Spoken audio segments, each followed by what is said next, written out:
Entonces, bien, como les decía, ¿verdad? Lo primero que vamos a necesitar es revisar cuáles son los conceptos previos que vamos a utilizar más durante este curso, ¿ya? Principalmente lo que más vamos a cubrir ya es la parte de lógica formal, proposiciones y cuantificadores. Por ejemplo, el para todo, ¿verdad? El famosísimo para todo, el existe, ¿verdad? Otros cuantificadores, como puede ser, por ejemplo, el existe solo uno, ¿sí? Podríamos también abordar por el tema de las proposiciones, lo que son las implicaciones, ¿sí? También las conjunciones, disyunciones, etcétera, ¿ya? Algún otro símbolo que compete a la lógica formal también podría ser, por lo tanto, a la hora de expresar resultados, etcétera. Todos estos símbolos ya son símbolos que ustedes ya debieron aprender en el pre, ya, y estaría muy bien que les den un repaso, ya, porque los vamos a utilizar mucho, mucho, mucho en lo que corresponde a la lectura de teoremas, a la comprensión de los mismos, a las demostraciones de los dichos, de los mismos teoremas, etcétera, ¿ya? Entonces, un repaso general a eso no estaría nada mal, ¿sí? De todas formas, en caso de que en algún momento no entiendan alguno o durante la clase surja la duda o se hayan olvidado de alguno, entonces de todas formas pueden preguntarle, ¿sí? También vamos a ver todo lo que tiene que ver con propiedades de los números reales. Realmente sí vamos a necesitar de esto, pero normalmente es para casos bastante puntuales. De todas formas, no estaría mal revisar las propiedades de los números reales, ¿sí? Se van a usar sobre todo para lo que tiene que ver con los teoremas, ¿ya? Entonces, un repasito tampoco estaría nada mal. El manejo algebraico en general, ese sí va a ser muy, muy, muy necesario, ¿ya? Un caso típico es el de x al cuadrado igual a 4, ¿verdad? Sí, igual a 4, ¿no? Tiende mucho a decirse que aplicamos la raíz cuadrada, ¿verdad? A ambos lados y que esto va a quedar simplemente, ¿verdad? Como x igual a más menos 2. Y la realidad no es así, ¿ya? El manejo algebraico en general no cubre este tipo de situaciones, ¿ya? La auténtica forma de expresar esto sería diciendo que va a ser el valor absoluto de x, ¿verdad? Igual al valor absoluto, ¿verdad? De 2, ¿sí? Pero claro, el valor absoluto, ¿verdad? Tiene dos valores. Entonces ahora sí vamos a decir que va a ser para los dos positivo y para el 2 negativo, ¿sí? Pero hay que pasar por el hecho de que vamos a tener el valor absoluto de x, ¿sí? Otro caso, por ejemplo, es el tema de la resolución de ecuaciones. Y es que nosotros estamos muy acostumbrados a ver, por ejemplo, x más 2 igual a 7, por ejemplo, pero entramos en pánico ya cuando tenemos un 2x más 1 diferente de 3, ¿ya? Y este tipo de expresiones se abordan exactamente de la misma forma que las ecuaciones, ¿sí? Claro, a lo mejor no tienen el mismo nombre, puesto que en las ecuaciones se trabaja con igualdades y esto no es una igualdad, ¿ya? Pero de una u otra forma, se tienen que abordar, se tienen que tratar exactamente de la misma forma. Y es bastante necesario que entiendan eso, porque vamos a tratar con bastantes expresiones de este tipo, ¿sí? Asimismo, también tenemos el caso de las inecuaciones, ¿ya? Un caso súper típico, tenemos, por ejemplo, el valor absoluto de x menos 2, ¿verdad? Por ejemplo, en este caso, ¿sí? Incluso sin tenerlo acotado, teniéndolo solamente así, ¿ya? Teniéndolo solamente así es normal, ¿verdad? Que nosotros podamos verlo de dos formas, diciendo que, bueno, que el valor absoluto va a ser positivo y negativo, tiene dos valores positivos o negativos, ¿verdad? Vamos a dejarlo ahí. Ya, que tiene dos valores positivos y negativos cuando el argumento es positivo, cuando el argumento es negativo, o simplemente poner el negativo de un lado, ¿verdad? El menos 3 de un lado, quitar el valor absoluto y dejar ese valor del mismo lado, ¿sí? Y luego, bueno, resolver. ¿ya? Todo ese tipo de cosas también vale la pena recordar. Funciones de variable real. Esto es sobre todo para los temas más avanzados, ¿sí? Ojo, que sean temas un poquito más avanzados no quiere decir que no tienen por qué estudiársela ahorita, ¿ya? Esto de aquí es algo fundamental que deben saber, ¿ya? Y claro, a lo mejor al principio no vamos a requerir tanto de ello, pero de todas formas sí es algo bien necesario para ustedes, ¿ya? Eso concerniente a todo lo que son los conceptos previos, ¿ya? ¿Qué es lo que vamos a abordar nosotros en el curso de cálculo? Bueno, en el curso de cálculo, ¿verdad? Lo único que se ve son 4 unidades, lo que es correspondiente a los límites, ¿sí? Lo que tiene que ver con continuidad.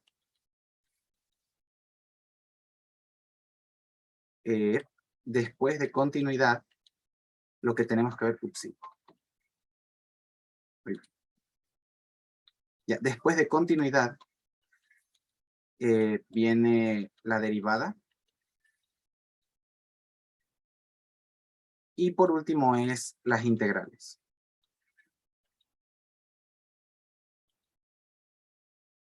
¿Qué es lo que nosotros vamos a abordar en primer lugar? Vamos a abordar todo lo que tiene que ver con límites, ¿sí?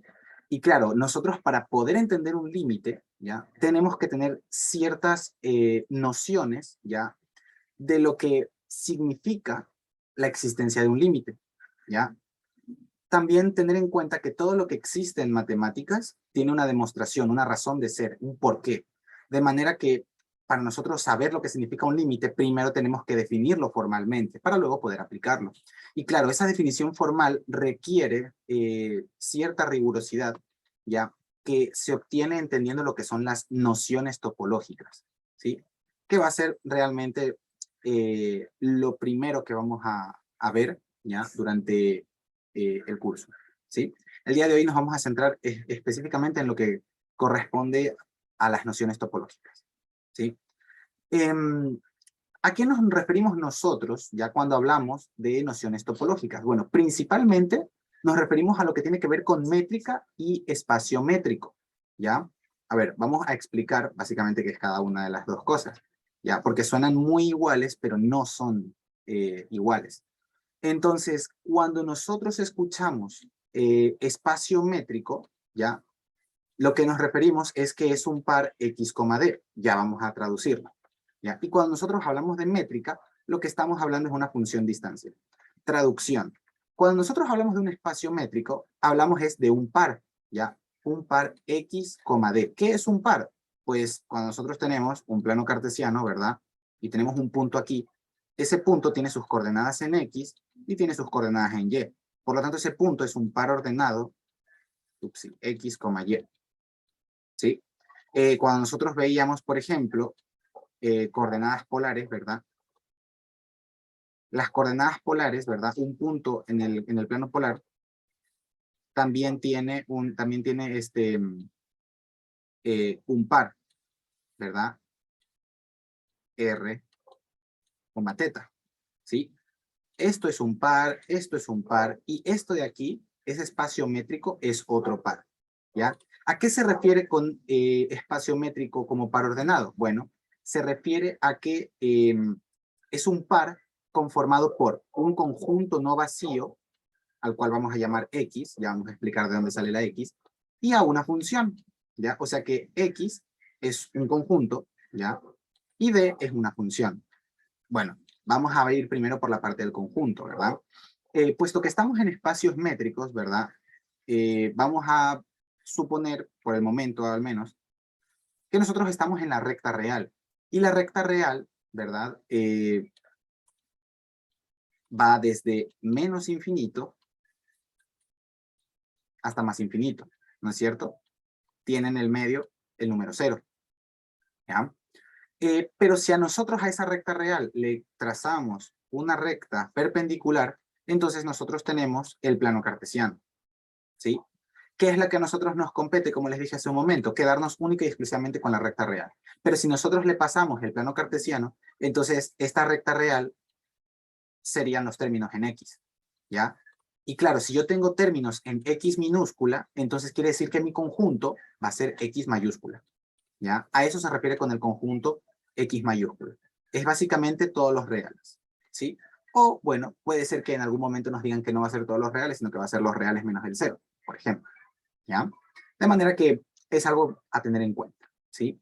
Pero si no nos dicen cuál es el conjunto X, entonces nosotros tenemos que asumir que se refieren al conjunto de números reales, ¿sí? Bien. Ahora, por el otro lado, ¿verdad? Tenemos que D es una función, ¿sí? D es una función, ¿no es cierto? ¿Cómo es que nosotros representamos las funciones, por ejemplo, en el plano? ¿Ya? Nosotros representamos las funciones en el plano de la forma f de x, ¿no es cierto? Y decimos que f de x es igual a y, ¿ya? Pero es que a su vez, esto de aquí, ¿verdad? F de x o y, tiene una regla de correspondencia, o puede tener una regla de correspondencia, la cual puede ser, bueno, una simple o una compuesta. Un ejemplo de regla de correspondencia simple, podríamos decir que f de x es igual a x al cuadrado, una función normalita. Podríamos decir también que es una función un poquito más complicada, un poquito más compleja. F de x, ¿verdad? Va a ser igual a valor absoluto de x. Y claro, valor absoluto de x a qué es igual. Bueno, pues es igual a x, ¿verdad? Para los x que son mayores o iguales a 0, y es menos x para los valores que son menores a 0, ¿sí? Entonces, cuando nosotros hablamos de d como función, ¿verdad? Como función distancia, mejor dicho, ¿ya? Cuando nosotros hablamos de d como función distancia, no nos referimos exactamente a una función de este tipo, ¿ya? Pero con lo que nos vamos a quedar es que es una función, ¿verdad? En la cual nosotros introducimos un valor no necesariamente de x, sino de algún otro elemento. Introducimos un valor, ¿verdad? Y debido a la regla de correspondencia que tenga esa función, nos va a arrojar otro valor, ¿sí? Una función en la cual nosotros introducimos un valor nos va a arrojar otro valor, ¿sí? Dependiendo de la regla de correspondencia. ¿Se entendió hasta ahí? ¿Alguna pregunta, alguna duda?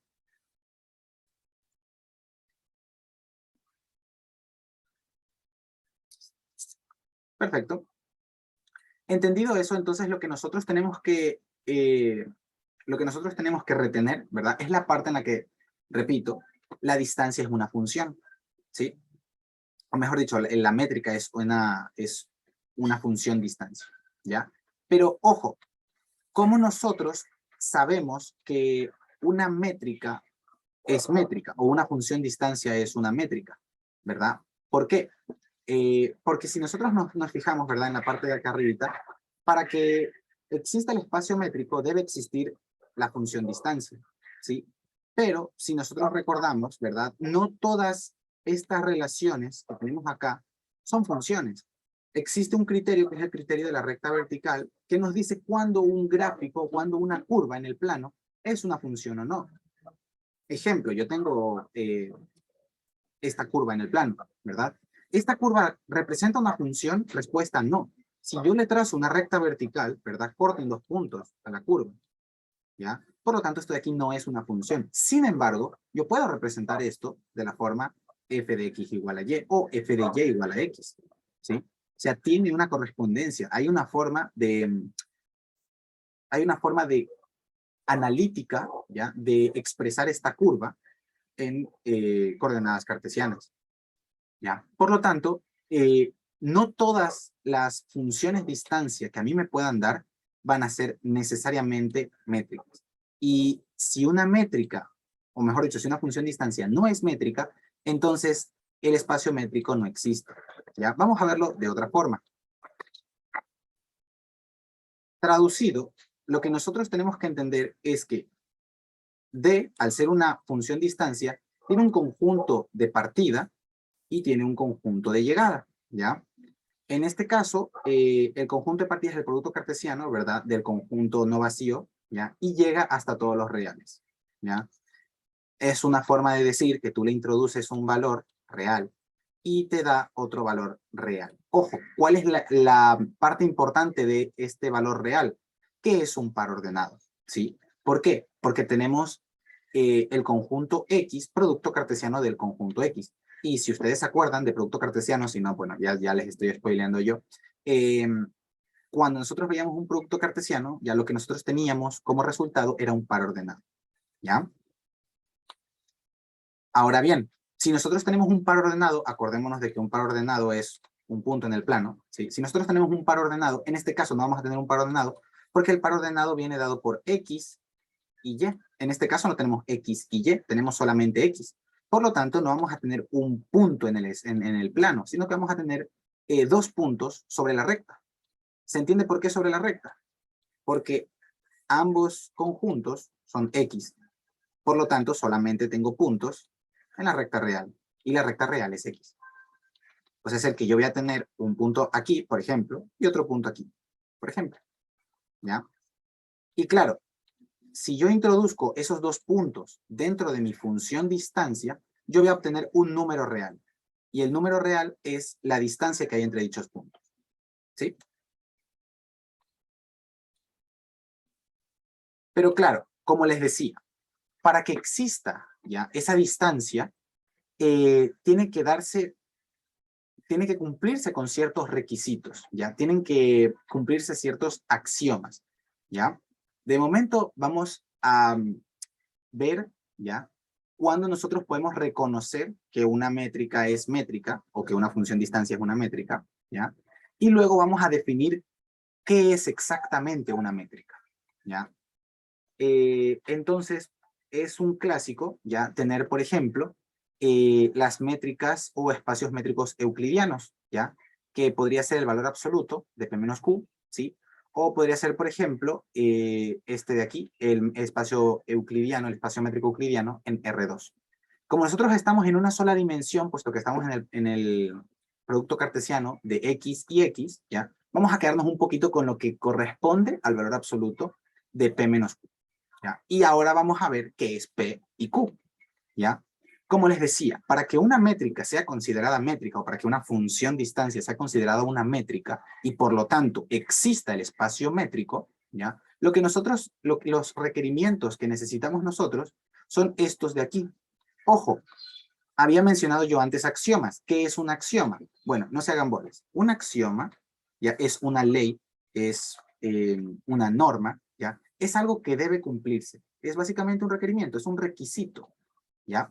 Por lo tanto, para que una función distancia sea considerada una métrica, deben darse estos axiomas, debe cumplirse con estas leyes, ¿ya? ¿Y cuáles son esas leyes?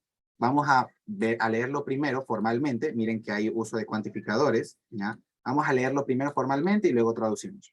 Entonces, ¿qué nos dice el primer axioma? Nos dice que para todo elemento P, Q perteneciente al conjunto X mayúscula, se cumple que si P es diferente de Q, sí y solo sí, la distancia que hay desde P hasta Q tiene que ser mayor a 0, ¿ya? Y si es que P y Q son iguales, sí y solo sí, P y Q son iguales, entonces la distancia que hay desde P hasta Q es igual a 0, ¿ya? Por otro lado, también tenemos que para todo P y Q pertenecientes al conjunto X, la distancia desde P hasta Q debe ser igual a la distancia desde Q hasta P. Y por último, ¿verdad? Tenemos que para todo elemento P, Q y R pertenecientes al conjunto X, se da que la distancia que hay desde P hasta Q es menor o igual a la distancia que hay desde P hasta R más la distancia que hay desde R hasta Q. Traducción. En el primer axioma, nosotros lo que tenemos es elementos P y Q pertenecientes al conjunto X, ¿sí? Un conjunto, pues, de los que hemos visto hasta ahora, ¿no? Esto es un conjunto, 1, 2, 3, ¿verdad? Y así hasta el infinito, ¿ya? Eso es un conjunto, ¿ya? Entonces, P y Q son elementos que pertenecen a este conjunto, ¿ya? En este caso, X, lo que es el conjunto de los números reales. Acuérdense que habíamos dicho que X son todos los reales, toda la recta real, ¿sí? Si hacemos una analogía con el plano cartesiano, ¿verdad? X mayúscula es todo el conjunto del eje X, o sea, ser todos los números que hay sobre el eje X, ¿ya? Ahora, dicho esto, cualquier elemento, o sea, mejor dicho, todos los elementos P y Q que pertenecen al conjunto X mayúscula, ¿ya? Cumplen con dos subaxiomas, con dos subleyes, con dos subrequisitos, ¿ya? El primer requisito es que si P y Q son diferentes, la distancia desde el punto P hasta el punto Q es mayor a 0, ¿ya? Y aquí voy a hacer una pausa. Como les había dicho, ¿verdad? La distancia es una función, ¿ya? La función distancia. Y nosotros, en una función f de x igual a y, ¿verdad? Nosotros lo que tenemos es f de x igual a x al cuadrado, por ejemplo, ¿no es cierto? Entonces nosotros introducimos un valor de x y nos arroja un valor de y. X al cuadrado es el valor de y, ¿no es cierto? En este caso nosotros no vamos a introducir un valor, vamos a introducir dos valores, P y Q. Acuérdense que P y Q, ¿verdad? Son elementos de X, ¿sí? Y esto lo que son es, bueno, es básicamente el producto cartesiano, ¿ya? Entonces, como les había dicho anteriormente, si nosotros estamos en la recta real, ¿verdad? Lo que estamos diciendo es que P es un punto de la recta y Q es otro punto de la recta, ¿ya? Y esto de aquí es la función distancia. Este de la distancia desde P hasta Q, así es como se lee la distancia desde P hasta Q, ya es un análogo, ya se parece a F, a la función, ¿verdad? En términos de X, ¿sí? La distancia desde P hasta Q. Si yo tuviera, por ejemplo, D, entre paréntesis, X, Y, ¿cómo se leería? Se leería la distancia que hay desde X hasta Y.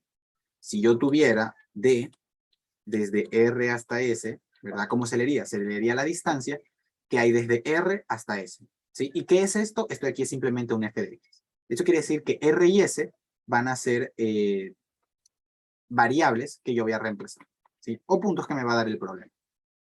Y claro, a propósito de eso, R y S, ¿a dónde pertenecen? X y Y, ¿a dónde pertenecen? P y Q, ¿a dónde pertenecen? Bueno, todos pertenecen al conjunto X, ¿sí? Ahora, dicho esto, este resultado, ¿verdad? Me va a arrojar un número, ¿ya? Ese número es básicamente Y. Y es un número. Pero Y lo que es una regla de correspondencia, ¿sí? Aquí lo podemos ver. F de X es igual a Y. Nosotros podemos decir que Y es igual a X al cuadrado. Y podemos decir que F de X es igual a X al cuadrado, ¿ya? Y dicho eso, entonces quiere decir que si la distancia desde R hasta S o la distancia desde P hasta Q en nuestro ejemplo, ¿verdad? La distancia desde P hasta Q es mayor a 0, o sea, 0 es un número positivo, ¿verdad? Si es un número positivo y tenemos variables que reemplazar, quiere decir que también vamos a tener algún tipo de regla de correspondencia. Y ahí es donde íbamos enseñando lo que son los espacios métricos, ¿sí? La distancia que hay desde P hasta Q es igual al valor absoluto de P menos Q. Tenemos el valor de P, aquí tenemos el valor de P, tenemos el valor de Q, aquí tenemos el valor de Q, ¿sí? Por lo tanto, necesitamos dos valores que reemplazar en nuestra regla de correspondencia. Esto de aquí es la regla de correspondencia del espacio métrico euclidiano en los reales, ¿sí? Hasta ahí, ¿alguna pregunta?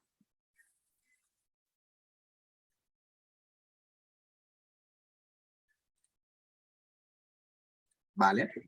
Entonces vamos a seguir. Ya, continuando con lo que hablábamos de la traducción, ¿verdad? Nosotros decimos que si P y Q son elementos distintos, son números distintos sobre la recta, ¿verdad? La distancia que haya desde P hasta Q va a ser mayor a 0.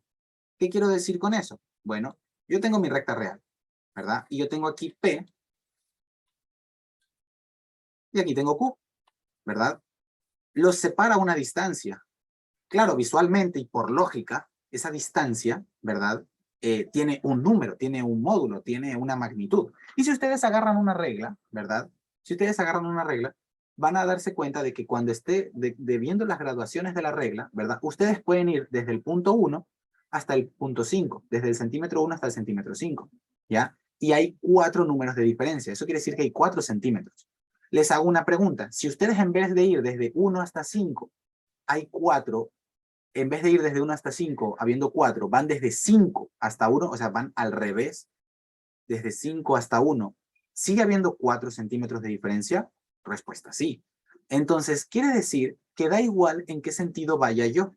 E inclusive, si yo tuviera números negativos en esta regla, lo cual no tengo, ¿verdad? Pero incluso si yo tuviera números negativos, esa distancia va a seguir siendo un número positivo, ¿ya? Entonces, ¿cuál es la conclusión de la primera parte del primer axioma? Que da igual cuáles sean los puntos. Mientras sean diferentes, mientras P y Q sean puntos diferentes en la regla, ¿ya? O en la recta que me hayan dado a mí, mientras sean puntos distintos, la distancia va a ser siempre mayor a cero, ¿sí? Siempre va a ser mayor a cero. No hay distancias negativas, no las hay, no existen. Y eso es algo que pueden hasta tatuarse, ¿ya? Por otro lado, también tenemos otra parte del axioma que nos dice que si P y Q son números iguales, entonces la distancia que hay desde un punto hasta el otro punto, que son iguales, va a ser igual a cero. Y tiene sentido, porque si yo agarro nuevamente mi regla y digo cuál es la distancia que hay desde 1 centímetro hasta 1 centímetro, hasta 1 centímetro mismo, ¿cuál va a ser la distancia real que yo tengo? Cero. O sea, realmente no estoy moviéndome, sigo situado en el mismo punto, ¿verdad? Y si yo tengo una recta real y yo digo que aquí es P y que aquí mismito es Q, no me estoy desplazando. Por lo tanto, la distancia que hay desde P hasta Q es simplemente cero, ¿sí? Pero claro, estas dos situaciones están sujetas ¿a qué? A que P y Q sean diferentes o a que P y Q sean iguales, ¿sí? Y claro, esto es algo muy importante a destacar y como les había dicho previamente, ya está de que se repasen todo esto. Esto de aquí es una bicondicional, no es una implicación, es una bicondicional. Quiere decir ya que la proposición se cumple en ambos sentidos, no solamente de derecha a izquierda, sino también de izquierda a derecha. Si yo tengo puntos diferentes en mi recta, entonces la distancia va a ser mayor a cero. Ojo, si yo tengo distancia mayor a cero, eso significa que yo tengo puntos diferentes, ¿ya?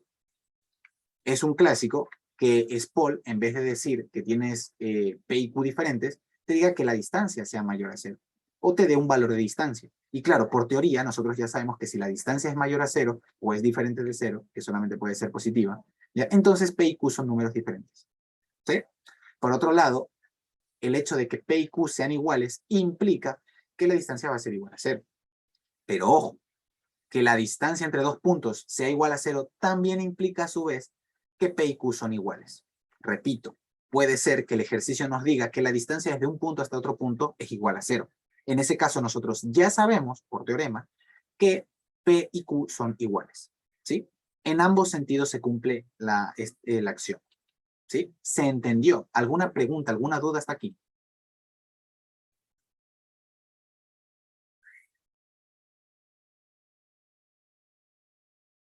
Perfecto. Entonces seguimos. ¿Qué nos dice el segundo axioma?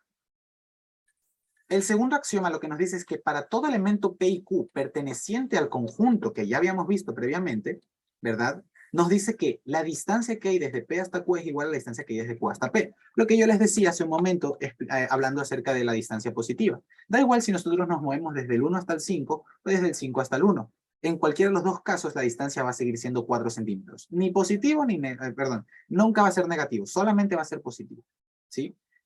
Independientemente de si los valores son positivos o si los valores son negativos.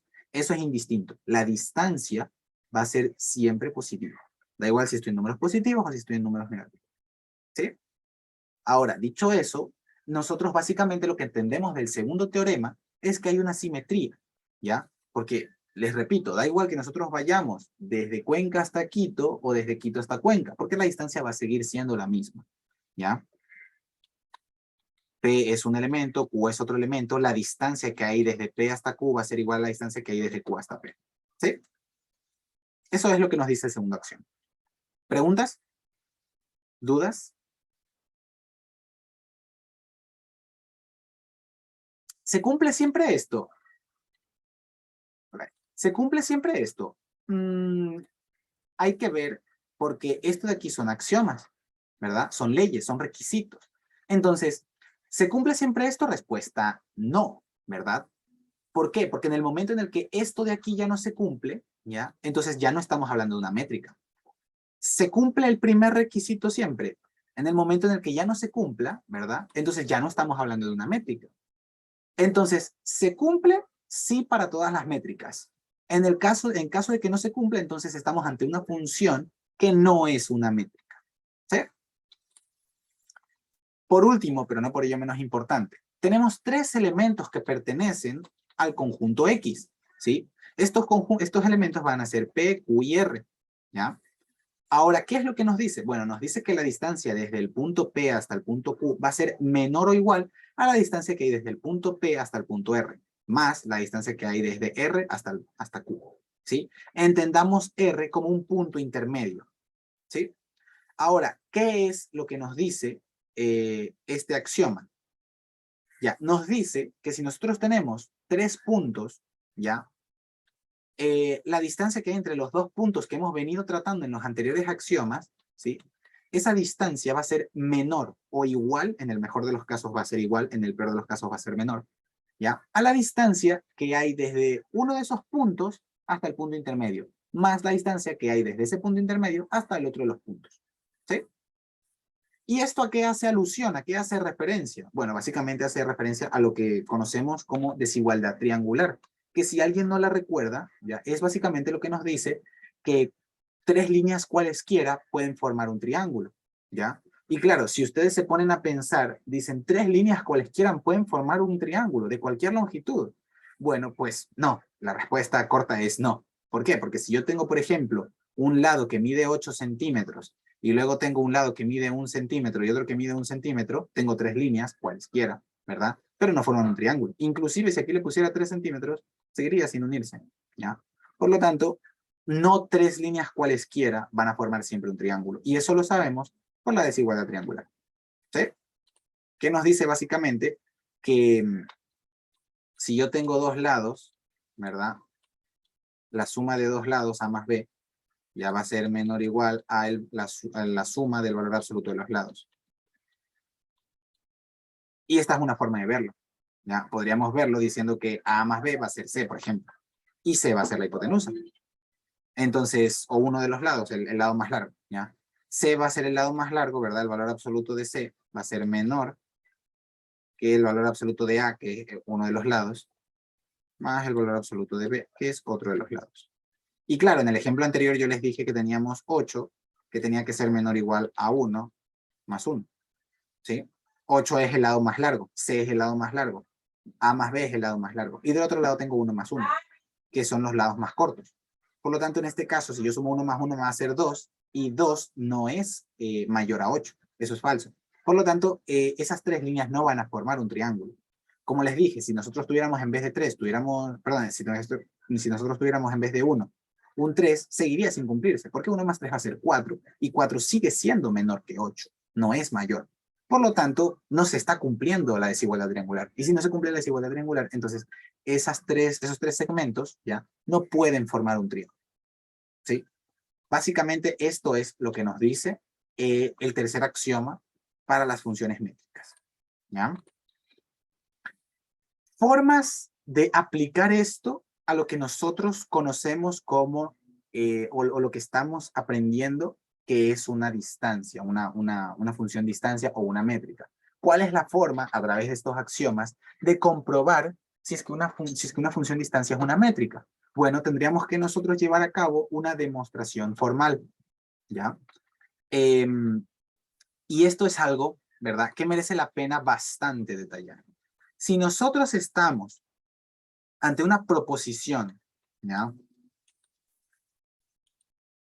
Esto mejor lo voy a apuntar aquí con las...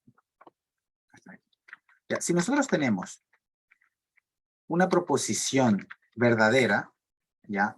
Lo que se espera que hagamos nosotros es una demostración, ¿verdad?, tautológica, ¿sí? Tautológica. ¿Por qué una demostración tautológica? Porque una demostración tautológica lo que está demostrando es que el teorema es verdad, es cierto, ¿sí? En caso de que nosotros estemos ante una proposición, ¿sí?, ante una proposición que sea falsa, ¿ya? En ese caso, nosotros podemos utilizar una demostración por contraejemplo.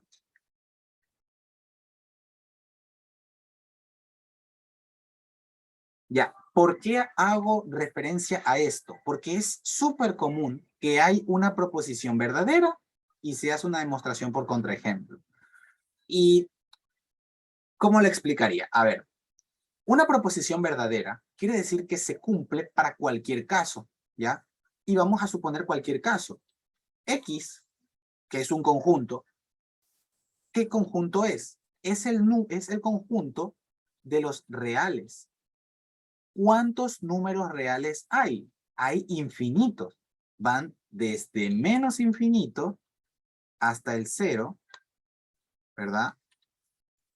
Unido al 0, que está incluido, unido a desde 0 hasta más infinito, ¿sí? O sea, todo esto es el conjunto de los reales. Es un conjunto infinito. Y si a nosotros nos piden, nos preguntan, si es que la distancia que hay desde P hasta Q, y nos dan una regla de correspondencia, por ejemplo, X, perdón, en este caso sería P más Q. Si nos preguntaran si es que esa función distancia es una métrica, ¿ya? Y si nosotros supiéramos que la proposición es verdadera, ¿ya? Estoy suponiendo que es verdadera, que ya les digo yo que no es verdadera, pero vamos a suponer que es verdadera. Entonces ustedes lo que tendrían que hacer es una demostración tautológica, porque se cumple para todos los casos, ¿ya? Pero ¿qué pasa? Pasa que ustedes dicen que la proposición es verdadera y luego se ponen a hacer una demostración por contraejemplo. Y eso no se puede hacer, porque les repito, una proposición verdadera se cumple para todos los casos.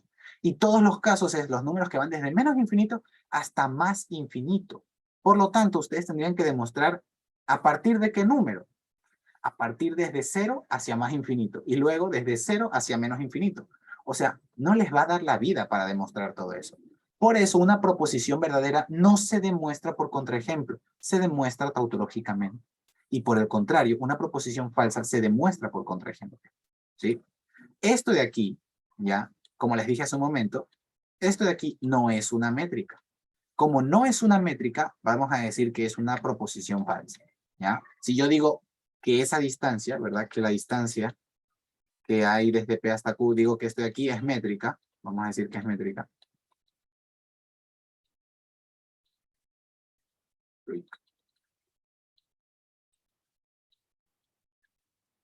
Es métrica, ¿no es cierto? Yo estoy haciendo una proposición. Ahora, ¿esa proposición es verdadera o es falsa?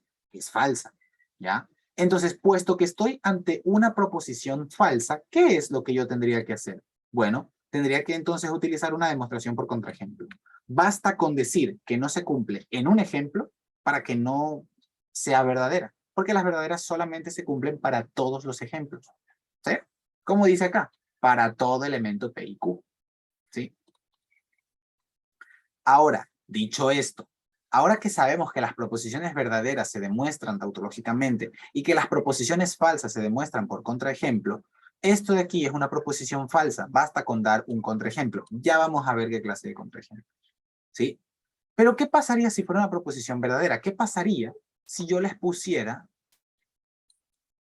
que la distancia que hay desde P hasta Q es igual al valor absoluto de P menos Q, que ya vimos que si es una función, distancia, si es una métrica, si es inclusive la métrica euclidiana, ¿ya? Entonces, en las reales, ¿no es cierto?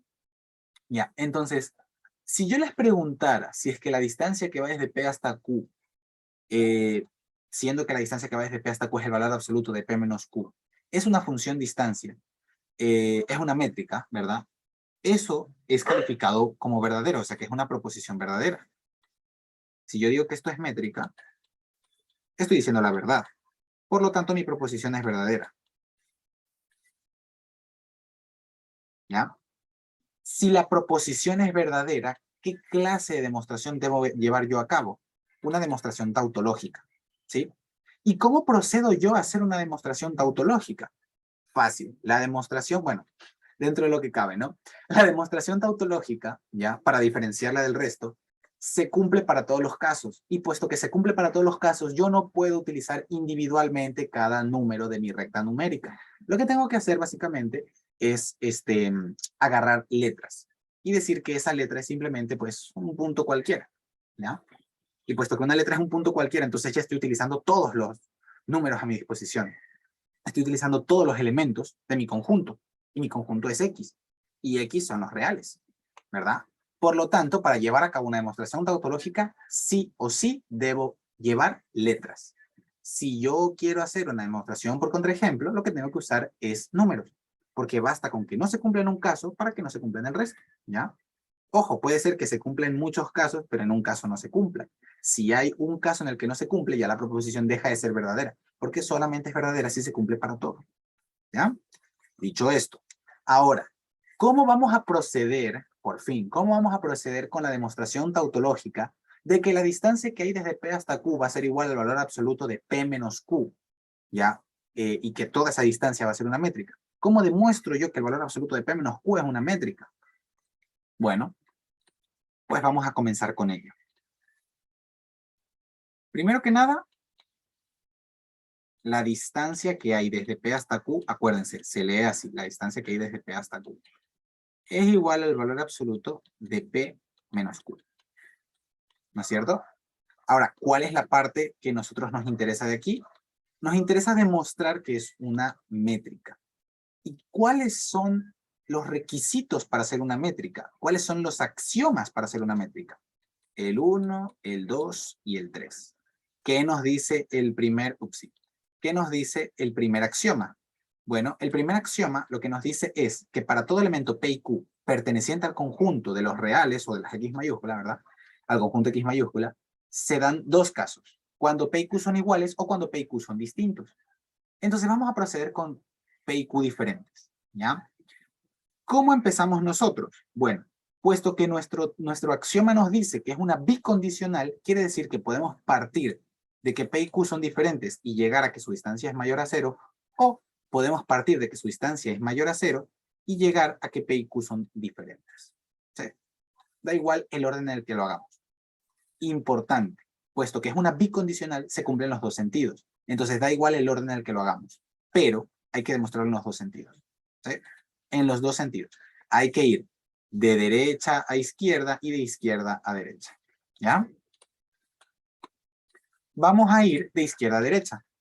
Entonces vamos a partir, ¿verdad? De que P es diferente de Q.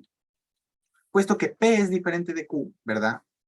Yo lo que puedo hacer es tratar esto como si fuera una ecuación. ¿Se acuerdan que al principio de la clase les dije que esto de aquí es básicamente una ecuación? Bueno, pues lo sigue siendo. Entonces yo puedo decir que P menos Q es diferente de 0. ¿Sí? Hasta ahí todo legal, no he hecho absolutamente nada raro, ¿ya? Quizás mucha gente no lo hubiera tratado de esta forma, pero esa es la demostración a seguir. ¿Sí? ¿Cuál sería el siguiente paso? Lo que yo tengo que hacer es transformar este P menos Q en algo que sea igual a la regla de correspondencia que yo tengo de mi función distancia. ¿Sí? Entonces, ¿qué le falta a esto, a P menos Q, para ser igual al valor absoluto de P menos Q? Bueno, lo que le falta es el valor absoluto. Por lo tanto, se lo voy a colocar. Pero ojo, lo que hago a un lado de la ecuación, tengo que hacerlo al otro lado de la ecuación. Por lo tanto, si yo le pongo valor absoluto a P menos Q, tengo que ponérselo también al 0. Pero ojo, ¿cuál es el valor absoluto de 0? 0 mismo. Por lo tanto, tendría simplemente P menos Q. Valor absoluto de P menos Q. Y eso va a ser diferente de 0. ¿Sí? Por lo tanto, ya estoy más o menos por acá. Se parece bastante. Pero mi axioma no me dice que la distancia va a ser diferente de 0. Lo que me dice es que va a ser mayor a 0. Y aquí es algo que también nos interesa. Saber todo lo que tiene que ver con reglas de valor absoluto. Acuérdense lo que les decíamos hace un momento. Reglas de, o bueno, manipulaciones algebraicas en general. El valor absoluto forma parte también de ese manejo algebraico, ¿ya? Y bueno, también diríamos que el conocimiento acerca de las funciones. Pero la parte que nos interesa aquí es que no existe una forma de hacer que el interior de un valor absoluto se vuelva negativo. Es decir, si yo tengo el valor absoluto de 2, eso va a ser 2 positivo. Si yo tengo el valor absoluto de menos 2, eso va a ser igual a 2. 2 positivo. Y si yo tuviera el valor absoluto de menos pi elevado a la Euler, eso va a ser pi elevado a la Euler. Positivo. ¿Sí? Por lo tanto, da igual lo que yo tenga dentro del valor absoluto. Va a ser siempre positivo. ¿Ya? Ojo, ¿qué pasa si yo tengo el valor absoluto de 0? Bueno, entonces tengo 0. ¿Ya? Pero en este caso es diferente de 0. Si no puede ser negativo y tampoco puede ser 0, entonces, ¿cuál va a ser el valor absoluto de P menos Q? Pues si no puede ser negativo y tampoco puede ser 0, la única opción es que sea mayor a 0. Por ejemplo, 0.1, 0.2, 0.3, que no es 0, es cercano a 0, pero no es 0. ¿Ya? Y puede ser cualquier valor positivo. Como les dije, 0.1, 0.2, puede ser 2, puede ser 3, puede ser pi, puede ser Euler elevado al número de oro, etc. ¿Sí? Puede ser la raíz índice Euler de pi. ¿Sí? Y esto es un número positivo. ¿Ya? Por lo tanto, eso es lo que a nosotros nos interesa. Es que es un número que va a ser mayor a 0. ¿Por qué? Porque el valor absoluto no permite números negativos. ¿Ya? Y, bueno, o sea, los permite, pero el resultado de un valor absoluto no va a ser un número negativo. ¿Ya? Puesto que el valor absoluto no tiene como resultado un número negativo y que el 0 no está incluido porque el resultado es diferente de 0, lo único que nos queda entonces son, pues, los números positivos. Por lo tanto, se cumple la primera parte del primer axioma. Y la primera parte del primer axioma se demuestra hacia los dos lados. O sea que ahora yo tengo que partir de esto y llegar hasta acá. ¿Sí? ¿Cómo lo hacemos? Bueno, vamos a partir de acá, ¿no es cierto? Decimos que si el valor absoluto de P menos Q es mayor a 0, ¿verdad? Entonces nosotros podemos decir ya que tenemos P menos Q mayor a 0, ¿sí? Si le quitamos el valor absoluto a esto de acá, ¿ya? Ojo, también lo tendríamos, ¿verdad? Con esto así de este lado.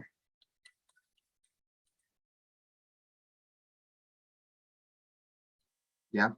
¿Por qué? Porque el valor absoluto tiene dos valores, para valores positivos y para valores negativos. ¿Sí? Se entiende de esta forma. Argumento positivo para valores mayores o iguales a 0 y argumento negativo para valores menores que 0. ¿Sí? En este caso, argumento positivo para mayores que 0 y argumento negativo para menores a 0. ¿Sí? Conocimiento acerca del valor absoluto. ¿Ya? Dicho eso, entonces yo aquí, ¿verdad? Puedo escoger cualquiera de los dos. ¿Por qué? Porque mi objetivo es que sean distintos. Me da igual si uno es mayor que el otro. Lo que a mí me interesa es que sean elementos distintos, sean elementos diferentes. Por lo tanto, me voy a quedar solamente con la parte de arriba, pero perfectamente podría coger la parte de abajo. Incluso podría atreverme a coger las dos. Claro, me va a salir en uno que el uno es mayor y en el otro me va a salir que el otro es mayor. ¿Ya? Pero repito, lo único que me importa es que los elementos sean diferentes. ¿Por qué? Porque como les digo, aquí lo que voy a obtener es que P va a ser mayor que Q. Estoy despejando ese menos Q, como si fuera una inecuación. Y ahí está mi inecuación. P es mayor que Q.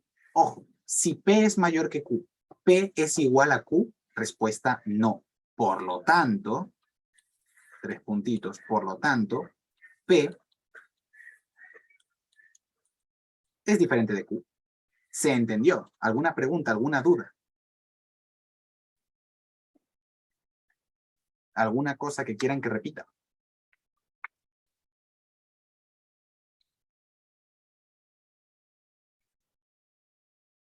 ¿No? Perfecto. Pues ahora te tocaría demostrar la segunda parte, ¿verdad? Del teorema. Vamos a ir un poquito más rápido porque, bueno, ahora que ya han visto cómo se hace esta parte, entonces solamente tendríamos que llevar a cabo una situación muy parecida, ¿ya? Entonces, si P es igual a Q, lo despejo como si fuera una ecuación normal. Y digo que P menos Q va a ser igual a 0. ¿Qué pasa si le aplico el valor absoluto a ambos lados? Valor absoluto de P menos Q va a ser igual a valor absoluto de 0. Y claro, el valor absoluto de 0 sí, es simplemente 0. Que es exactamente lo que me dice aquí. ¿Sí? El teorema. El teorema me dice que la distancia que hay desde P hasta Q va a ser igual a 0 cuando P y Q sean iguales. ¿Sí? Y claro, el valor absoluto de P menos Q va a ser igual a 0. ¿Sí?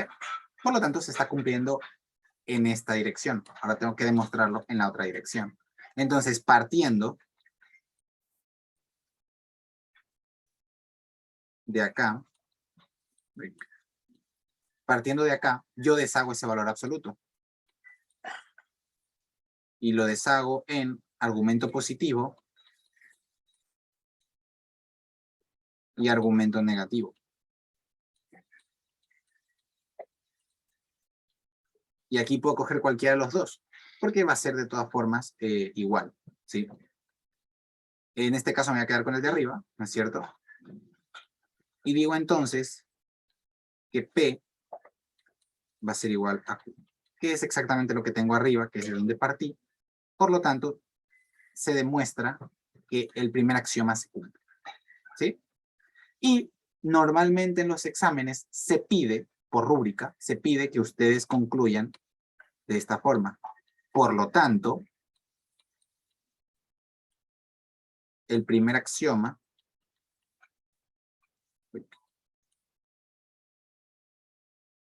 se cumple, ¿sí? Con letra. Esa es la forma de culminar en el examen, ¿ya? El axioma I se cumple, el primer axioma se cumple, como quieran llamarlo, ¿ya? Pero tendrían que escribirlo con letra. Es un clásico, ¿ya? Y se lo van a pedir por rúbrica. Hay que concluir, siempre hay que concluir, ¿ya? Ya, primer axioma demostrado. ¿Cómo demostramos el segundo? Bueno, pues si yo estoy ante la distancia que hay desde P hasta Q igual al valor absoluto de P menos Q, ¿verdad? Si yo estoy ante esta métrica, el segundo axioma me dice que la distancia que hay desde P hasta Q va a ser igual a la distancia que hay desde Q hasta P. Siempre. Va a ser igual. Da igual si voy desde P hasta Q, si voy desde Q hasta P, la distancia va a ser exactamente la misma. Entonces, ¿cómo debería yo demostrarlo? Bueno, valiéndome de lo que son las reglas de valor absoluto, ¿ya? Las leyes de valor absoluto. Entonces yo digo que la distancia, ojo,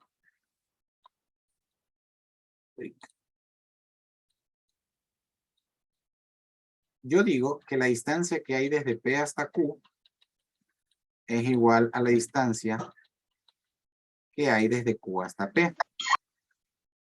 Ahora, claro, la distancia que hay desde P hasta Q es el valor absoluto de P menos Q. Y por el otro lado, la distancia que hay desde Q hasta P es el valor absoluto de Q menos P. ¿Sí? Ahora, ¿cómo hago yo que esto de aquí sea igual? Bueno, repito, valiéndome de lo que son las propiedades de valor absoluto. Y yo puedo demostrarlo aquí, como es una igualdad, puedo demostrarlo en cualquiera de los dos sentidos. Puedo ir desde aquí hasta acá y puedo ir desde acá hasta acá. Aquí me da exactamente igual cómo lo hago, ¿sí? Dependiendo del profesor, podrían pedirles que lo demuestren en ambos sentidos. Y eso es algo que merece la pena preguntarles a cada uno de sus profesores, ¿sí? En mi caso, yo tenía una profesora que me pedía que lo demostrara en los dos sentidos. Entonces, en este caso, ¿verdad? Vamos a demostrarlo en los dos sentidos, ¿ya? Ahora, dicho esto, ¿cómo lo vamos a demostrar? Bueno, si yo tengo que ir desde acá hasta acá, ¿verdad? Tengo que hacer que Q sea el primer elemento y que P sea el segundo elemento. Dicho esto, entonces, ¿cómo lo hago? Bueno, yo puedo decir, ¿verdad? Que saco factor común negativo. Y tendría entonces menos P más Q. Acabo de sacar un factor común negativo. Ese factor común negativo pueden verlo como un factor común negativo o como que estoy sacando una multiplicación por menos 1. Si yo multiplico menos 1 por menos P, ¿qué me va a dar? Me va a dar P. Si yo multiplico menos 1 por más Q, ¿qué me va a dar? Me va a dar menos Q. Por lo tanto, ¿qué es lo que yo he hecho acá? Solamente he sacado un factor común negativo. ¿Sí? No he hecho nada ilegal. Es algo total y completamente legal. ¿Ya? Y esto va a ser igual a lo mismo que tengo acá arriba. ¿Qué otra cosa puedo hacer yo aquí? Bueno, puedo cambiar el orden de los factores. Puesto que ahora Q es el positivo, puedo ponerlo en primer lugar. Y puesto que P es negativo, puedo ponerlo en segundo lugar. Sigue siendo legal todo eso. Esto va a ser igual a Q menos P. ¿No es cierto? ¿Qué otra cosa puedo hacer yo aquí? Bueno, puedo valerme de las propiedades de valor absoluto, como dije hace un ratito. El valor absoluto de A por B va a ser igual al valor absoluto de A por el valor absoluto de B. ¿Sí? Esta ley de valor absoluto es la que voy a utilizar. Entonces, el valor absoluto de menos 1 multiplicado por el valor absoluto de Q menos P es igual al valor absoluto de menos 1 multiplicado por Q menos P. ¿Sí? Lo acabo de separar. Acabo de utilizar este de aquí, esta propiedad de acá. Ahora, ¿cuál es el valor absoluto de menos 1? El valor absoluto de menos 1 va a ser 1. Y multiplicar por 1 es multiplicar por nada. Por lo tanto, me va a quedar solamente como el valor absoluto de Q menos P. ¿Tengo algo más que cambiarle? No, porque ya he llegado exactamente a lo que yo tenía previamente. Por lo tanto, el segundo axioma se cumple. ¿Por qué? Porque esta de aquí es la distancia que hay desde Q hasta P. ¿Sí? Y esta es la distancia que hay desde Q hasta P. Pero ojo, al manipularla, ¿qué es? Es la distancia que hay desde P hasta Q. ¿Sí? ¿Cuál sería la otra forma? La otra forma sería hacer lo contrario. O sea, en vez de manipular la primera expresión, tendría que manipular la segunda, pero voy a tener que utilizar esa propiedad de valor absoluto una segunda vez. Entonces yo parto de que valor absoluto de P menos Q va a ser igual a valor absoluto de Q menos P. ¿A cuál le voy a sacar el factor común ahora? Bueno, al segundo término. Entonces yo voy a tener factor común negativo P menos Q. Directamente ya lo cambio de orden. Ya se sabe por qué. Al cambiarlo de orden, bueno, ya lo separo, ¿verdad?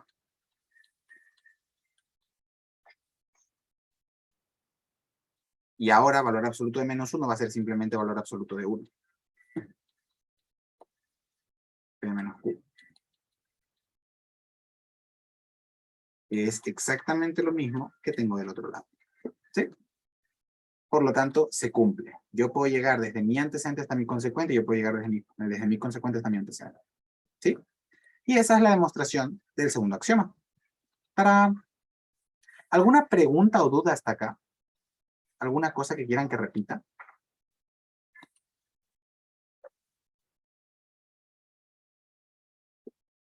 ¿Vale? Entonces seguimos. El tercer axioma, la demostración del tercer axioma, ¿verdad? Como les dije hace un momentito, puesto que nosotros sabemos que ese axioma se basa en la desigualdad triangular, entonces esa es la demostración que vamos a tener que seguir. Vamos a tener que utilizar el valor intermedio R, ¿verdad? De una forma similar a la que aplicamos cuando utilizamos la desigualdad triangular, ¿ya?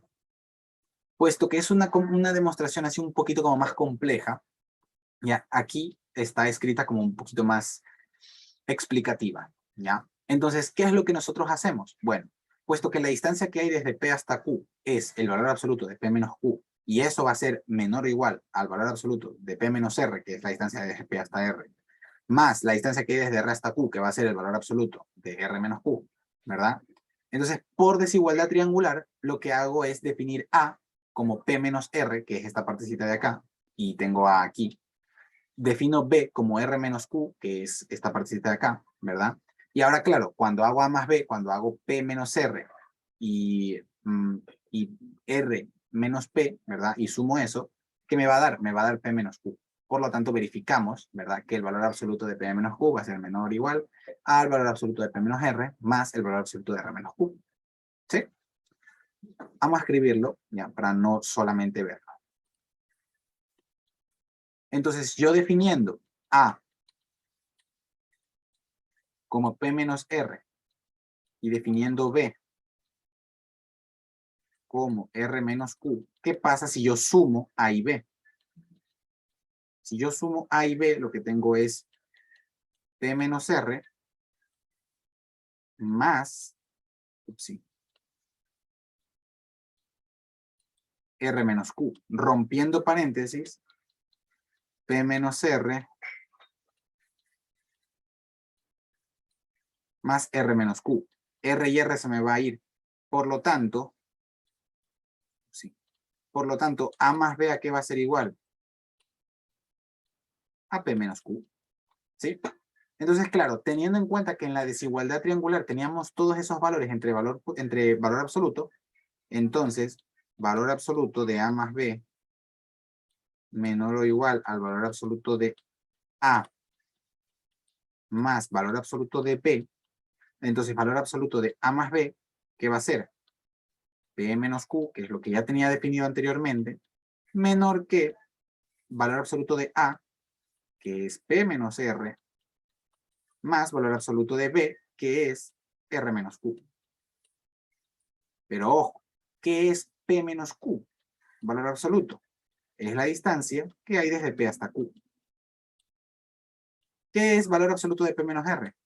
Distancia desde P hasta R. ¿Qué es valor absoluto de R menos Q? La distancia que hay desde R hasta Q. Ahora, esto de aquí, ¿es mi desigualdad triangular? Sí, es exactamente mi desigualdad triangular. Por lo tanto, queda demostrado. ¿Sí? Y esa sería la demostración del tercer axioma. ¿Cómo habría que concluir? 3 puntitos, por lo tanto, el tercer axioma se cumple. ¿Sí? Y cuando se hayan cumplido los 3 axiomas, entonces se pone otra vez los 3 puntitos y por lo tanto los axiomas se cumplen. ¿Ya? Y claro, si X mayúscula es igual a los reales y la distancia que hay desde P hasta Q es el valor absoluto de P menos Q, entonces esa distancia de ahí es una métrica. ¿Ya? Se concluye diciendo que si todos los axiomas se cumplen, la función es una métrica. ¿Sí? Esta de aquí sería la forma de concluir. Si ustedes no concluyen así en el examen, no van a tener el puntaje completo. ¿Ya? Tienen que concluir de esta forma. ¿Sí? Tanto como si es, como si no es métrica. Si no es métrica, entonces tienen que decir que, bueno, que no es una métrica. ¿Por qué? Vamos a ver por qué no es una métrica. Como les dije hace un momentito, para que una función distancia sea considerada métrica, tiene que cumplir con los 3 axiomas. ¿Qué ocurre si no cumple con 3 de los axiomas? Okay, vamos a empezar de lo más exagerado. ¿Qué pasa si no cumple con los 4 axiomas? Bueno, si no cumple con los 4 axiomas, no es una métrica. ¿Qué pasa si no cumple con 3 de los axiomas? Bueno, tampoco es una métrica. ¿Qué pasa si no cumple con 2? Tampoco lo es. ¿Qué pasa si no cumple con 1? Tampoco lo es. ¿Qué pasa si no cumple con medio, por ejemplo? Si cumple el 1,1, pero no cumple el 1,2. Bueno, tampoco es una métrica. Tiene que cumplir absolutamente con todo. Si no cumple con todos los axiomas, entonces la función no es considerada una métrica. ¿Sí? Tiene que cumplir absolutamente con todos. Con el 1, con el 2 y con el 3. ¿Ya? Y eso es algo a tener en cuenta. ¿Por qué? Porque si nos dan una función distancia, y nos preguntan, o mejor dicho, nos dicen, demuestre que esa función distancia no es una métrica, entonces a nosotros, como nos están dando una proposición falsa, lo único que tengo que hacer es poner un contraejemplo. ¿Qué contraejemplo voy a poner? Bueno, podría ser que cumpla con el primer axioma. Por lo tanto, yo lo que tengo que hacer es irme por alguno de los otros 2 axiomas. ¿Sí? Y ahí pondría yo mi contraejemplo. Pero para eso yo necesito saberme estos axiomas de memoria. ¿Qué pasa si nos dicen que dada la distancia tal, demostremos que esa distancia va a ser, o mejor sí, que esa distancia va a ser métrica? ¿Ya? Entonces nosotros tendríamos que hacer una demostración tautológica porque nos está diciendo que es una métrica. Y si es una métrica, quiere decir que la proposición es verdadera porque se cumple para todos los casos. ¿Se entiende? ¿Alguna pregunta, alguna duda?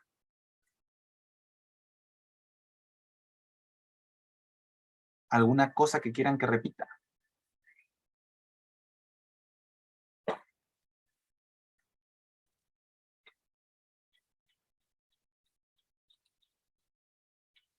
Está bien. Como les dije, esto de aquí son los espacios métricos euclidianos, ¿ya?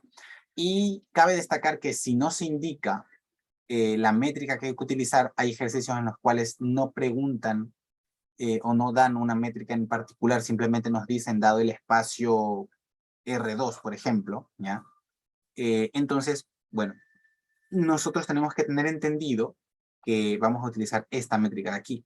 Si nos dicen, dado la recta real, dada la recta real, entonces nosotros tenemos que entender que se está refiriendo a esta métrica de aquí, ¿sí? Claro, se sobreentiende entonces que si no nos dan una métrica, si no nos indican una métrica a utilizar, entonces lo que vamos a utilizar es el espacio métrico euclidiano.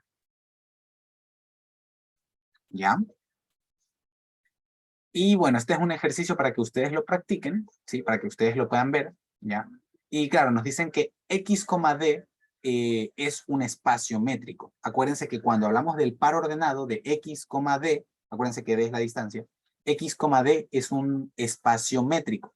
D es la métrica, es la función distancia, ¿sí? Y nos están preguntando si es que D es una función distancia o no, si es que es una métrica o no. Entonces, habría que demostrar todo lo que hemos visto anteriormente, los tres axiomas que hemos visto anteriormente, ¿sí? Habría que demostrarlos utilizando, pues eso, demostraciones tautológicas en caso de que esto de aquí sea verdadero, o contraejemplos en caso de que sea falso. ¿Cómo saber si es verdadero o falso en este ejemplo? Bueno, como nos están dando letras y nosotros no nos vamos a poner a probar individualmente con cada uno de los números que hay en los reales, no hay forma de saber si es verdadera o falsa. Entonces tenemos que partir suponiendo que es verdadera, ¿sí? O sea, hay que demostrar tautológicamente cada uno de los axiomas. En caso de que nosotros lleguemos a una incongruencia de que, por ejemplo, si P es igual a Q, en este caso tengo si X es igual a Y me sale una distancia negativa, entonces esa clase de incongruencias lo que quiere decirme es que pues esto aquí no es una métrica, ¿sí? Básicamente eso. ¿Alguna pregunta, alguna duda, alguna cosa que quieran que repita?